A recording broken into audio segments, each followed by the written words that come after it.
So yun, nandito kami sa coffee shop, guys. Saan? Ito mga ganito.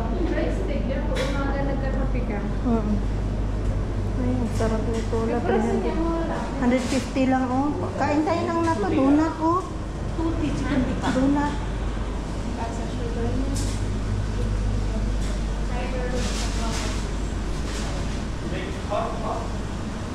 So, andito na kami, guys. Ano? Gusto ko mag-donut. Ito ang fiber rich daw. Sabihin diet siya. 1.5. Sarap kaya.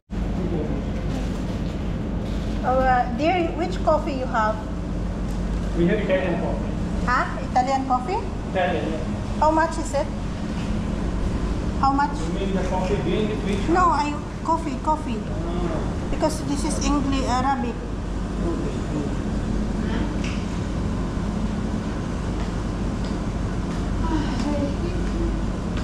Croissant. Magkano kaya? Madali lang kaya gawin to. Ginawa ko ito na nakaraan eh. Wala lang ako ng bacon. Okay, I need cold coffee. How much this one?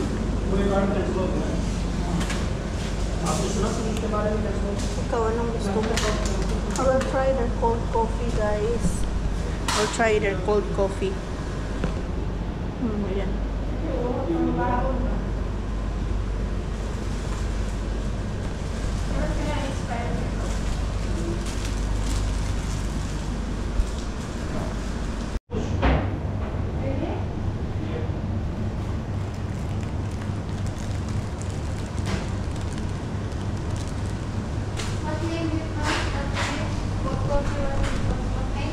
Caramel frappe. Caramel? Frappe. Frappe?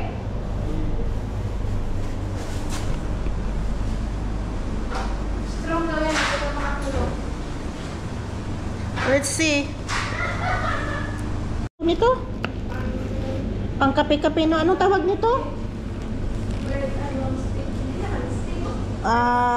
Basta masarap to sa kape. Ayan. Magkano to? 500? Ayan.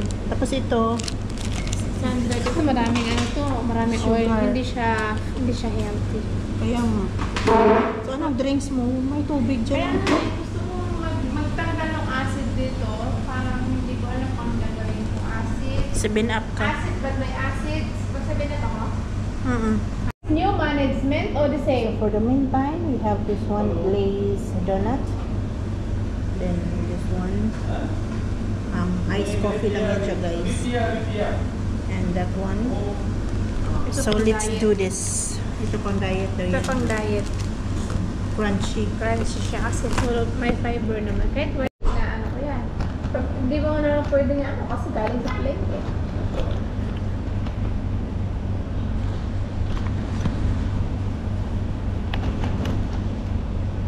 So yun, guys, tikman na natin yung kape natin na masarap. Good luck kung makatulog pa tayo nito. Ba't ko minom yan? Hindi ka rin makatulog. Sarap ko eh. Kaya tikim sa akin sa natikman mo ba gusto mo? Eh, ito yung sangkap na gusto ko sa kape. Akong gumagawa. Ano yung ginagawa ko nito? Gold blend coffee. Yung coffee talaga ha. Sarap. Sarap talaga. Kaya bihira akong makagusto sa kape. Di ba gusto ko espresso? Masarap kasi talaga yung coffee na ginaganon. Iba yung texture niya. May machine kami doon, di ba? Mahal din kasi yung machine yan. Saan machine? Sa amo mo? Sa salon. Ay, may machine kayo. Ang sarap niyan. Dalawang machine namin kaya alam ko yung mga may espresso kami, may latte. Wow, sarap. Kaya alam ko yung alam ko ang lasa ng ano. Kaya sabi ko pag bumili ako, hindi ko magustuhan, sayang. Eh, binigyan niya ako. Ang baga proud siya na sabihin, oh yan, tingnan mo. Tikman mo to. Punta na ako sa tamis. Ang lasa. Matigas. Ha? Malambot? Masarap siya, di matamis. Tikid. Parang tricky. Hindi siya matamis. Ikaw, mataas ang sugar mo, pero lakas ng loob mong naglakad ka nga.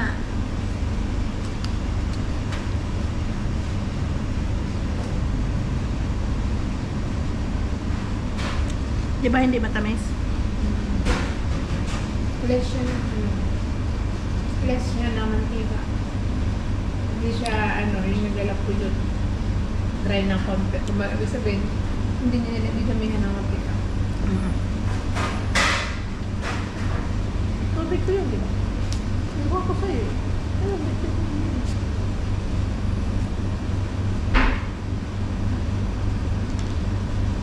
$150 lang din naman yan. Ang dami sa babae. Sa akin, ang daming yes. Ang daming baking soda. Ayan, no? Maramdaman mo sa dila na parang naglalapuyot siya na parang dumidikit siya ang lasa. Yan yung lasa ng baking soda. Dapat hindi natin na masyadong kainin yung mga ganyan kasi Bihira lang kumakain ito. Siguro sa isang taon, isang beses lang. Ngayon lang. In New Year pala, kumain ako ng donut doon sa Almods. kumain ako ng donut. Ito naman paisal kasi napunta kami doon sa may yung ko kung sino kausap nila doon na gusto mo donut? O, may punta ang donut. Isang box ang binili. Maliit lang siya. Pero wala dahil sa gutom ko talaga. Sobrang pagod sa gutom. Naubos ko halos sa isang box.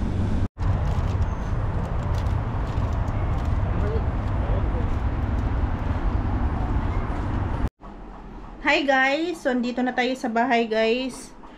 Ipapakita ko lang sa inyo kung ano yung nabili natin sa loob ng magkano ba to? 1,000 pesos or 1,500 pesos. Sobrang mahal na pala talaga ng bilihin dito, no? So, papakita ko sa inyo kung ano yung nabili natin guys.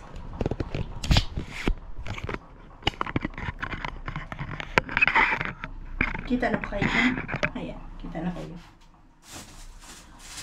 So, meron tayong napakaraming chicken wings.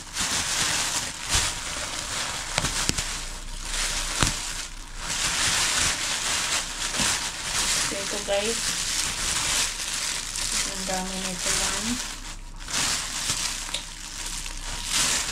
1, 2,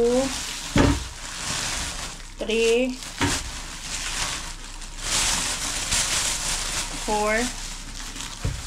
So yan, ganyan kadaming chicken wings. My goodness. 1 kilo. 4 na kilo guys na chicken wings. So lagay natin to sa ref. Yung iba hindi na natin imamarinate. Lagay lang natin to sa ref guys. So itago-tago lang natin yan ba na kung wala talaga tayong makain. Kasi grabe yan sa cholesterol. And then I got another bag of tawag dito hipon. Bali 100 pesos lang to guys, binili ko. Parang half kg. And then meron tayong matambahay. Yeah, matambaka. And then meron tayong 2 kilong pusit guys. Ang dami nito as in, ayan divide natin yan siya para hindi tayo sa pagluluto niyan. Also, I have this mura lang nito guys. Sarap daw to pang tinula. Kabalyas daw to. Sarap nito pang tinula. Tsaka fresh na fresh talaga siya guys. So, meron tayong ilang piraso. 5 piraso. Ayan oh. Ang dami. Then, meron din tayong salay-salay. Ayan. Sobrang dami nating food. My goodness. At of course, hindi mawawala yung ating gosha. So, kailangan natin to guys for yan. May gosha tayo. Meron tayong gosha. Gasa natin yan. Meron din tayong niacinamide na serum. Yeah. Serum guys. So, yun yung skincare na nabili natin today kasi kailangan natin to guys. I need serum at our age. Right? What else? So, yun lang guys. Yun lang talagang nabili natin for today's video. Lagay na natin yan dyan. Magluluto muna tayo guys. Babalitaan ko na lang kay mamaya. Pero din pala ako nabili kanina sa tindahan. Papakita ko sa inyo. I have my favorite one, kangkong. I have a okra. Murang-mura lang to guys sa tindahan. Also I have sibuyas. So I'll see you later guys, okay?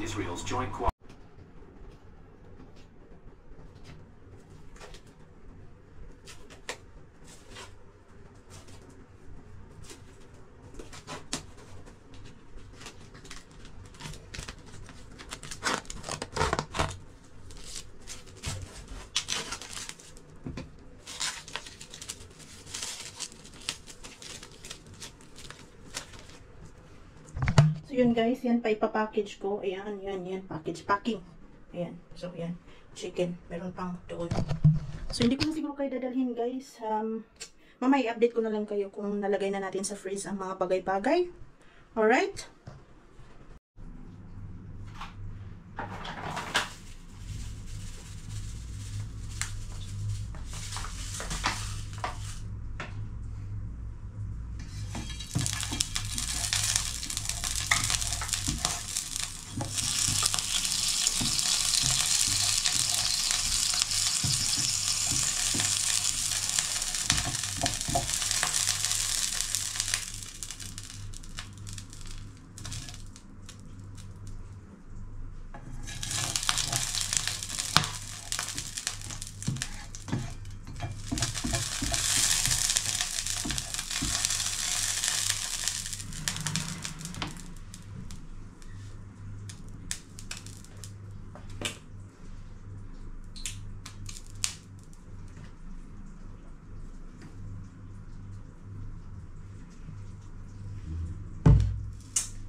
Tapos yan guys, meron na akong pamprito na nakababad na yan. May bawang ibang seasonings para prito-prito para baon natin everyday.